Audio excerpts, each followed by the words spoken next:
Dopamine, the brain chemical I just can't get enough of. Because I have ADHD, which we tend to lack in dopamine, which dopamine is the chemical that gives us the motivation, the focus, the drive, and also pleasure in life. But because of ADHD, I tend to lack in this, and I'm prone to seeking for more stimulating things that gives me the next dopamine boost.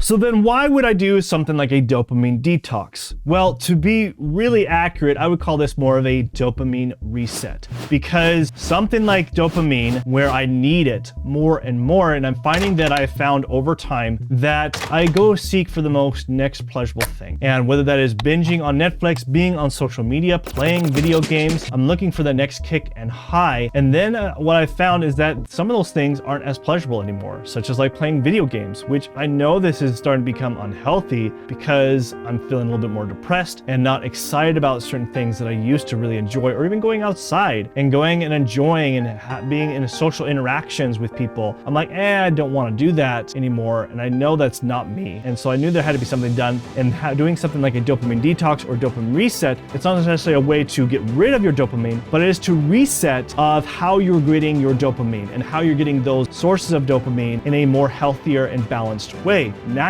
So these are the rules that I gave myself. And in fact, my wife decided to do this with me so I wouldn't do it alone. So rule number 1, no social media, even YouTube. Rule number 2, no films or movies. Rule number 3, no music. Rule number 4, no video games. And rule number 5, no junk food or sweets. So the very first day going into this dopamine detox is I deleted all of my social media apps. And when I woke up that very first morning, I went to grab for my phone. And I'm like, why am I even grabbing my phone? There's nothing to really look at. That's what I typically do in the morning. And the only thing I look at was emails. So I went downstairs right to work, and because I didn't have the distraction, and I decided to leave my phone in the other room because I'm like, what's the point of even having it to even look at the social media platforms, is I was very productive throughout that day, very focused, and I got done really early that very first day. And when I went back upstairs to be with my wife and my kids, well, typically we would watch maybe a TV show or go outside. Well, that day it was raining. So we were both really bored out of our minds and didn't know what to do. And we talked more, so that was a good thing. But then after that, having really noisy kids that, wanted to watch cartoons, so we didn't make them do the dopamine detox for this very reason.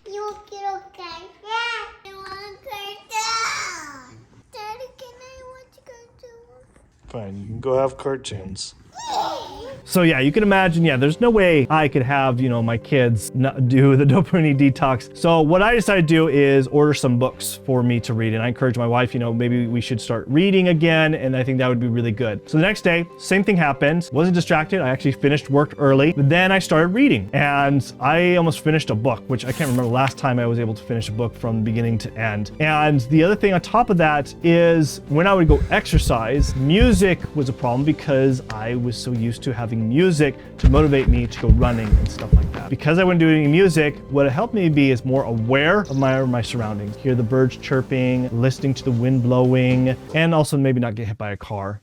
That's probably a good thing too. For the most part, I realized even though it was boring at first, I realized I could take advantage of really thinking of more of my internal thoughts. And that was another beautiful thing about not listening to music, is I could actually think about things and ponder about things and come up with some original ideas, especially when I was in my car. By the 3rd and 4th day, I definitely was having a challenge trying to find things to do after work, because I was getting done with work earlier and earlier, so that meant I have more time, which then allowed me to spend more time with my kids and with my wife. But by the 4th day, yes, it started to finally get sunny, so we would go on longer hikes and we would start picking up activities of doing biking and things that we were really putting off, and going exploring new places that we have not explored because I usually didn't have time to go do it because I would get done with work later in the day, and so we wouldn't have time to do that. But now we actually had those opportunities. And as I was doing this, I was finding nature to be really pleasurable again, going for walks, having stimulating conversations with my wife and with other people. I'd also call up my friends, friends that I haven't talked to in a long time,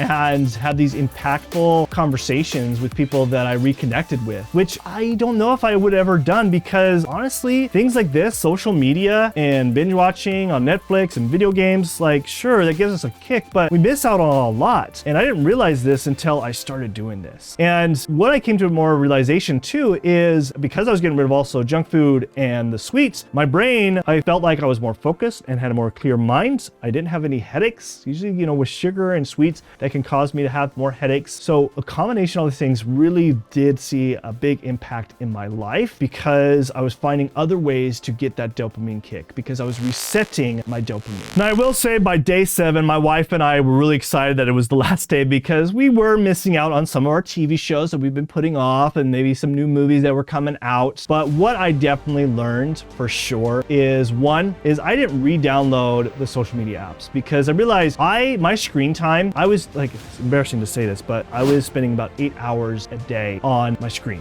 Now I use my phone for a lot for work, but a good portion of that was social media. And so when I stopped with the social media, that I would actually do courses that I purchased and use that instead as a way to use screen time. Like how many of you guys have actually bought a course and never finished it? Well, now that I wasn't using social media, I used that screen time to actually learn and something that I actually finally purchased and finished courses. The only time I would go on Facebook is on my desktop. The other things I really realized is I was definitely way more productive and focused throughout the day because I did not have that distraction. And then on top of that, I started finding the things that I used to not find pleasure anymore in. I found a new pleasure in new things, but also things that used to be pleasurable, finally pleasurable again. So I definitely have found healthier ways to get my dopamine boost in a more natural way. So that way I'm not using the instant gratifications of the things that were not so healthy that caused me to really be in a more of a depressed state. So if you really want to know how to boost your dopamine in a more natural way, I would watch this video right here so you don't go in the vicious cycle that I did. So watch this video right now.